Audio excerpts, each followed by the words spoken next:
আমাদের বুজুর্গরা বলেন বাইতুল্লাহ শরীফের দুয়ারের সামনে মুরাকাবার হালতে যাওয়ার জন্য পাসপোর্ট লাগে না, ভিসা লাগে না, টাকা লাগে না, ডলার লাগে না, রিয়াল লাগে না, বিল বানাইতে হয় না, মন লাগে। কি লাগে?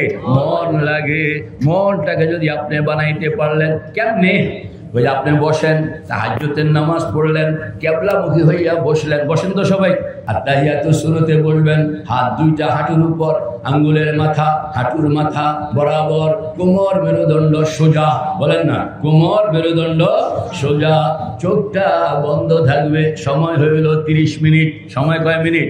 30 মিনিট। 29 মিনিট চলবে না, 28 মিনিট চলবে না, 26 মিনিট চলবে না, কয় মিনিট লাগবে?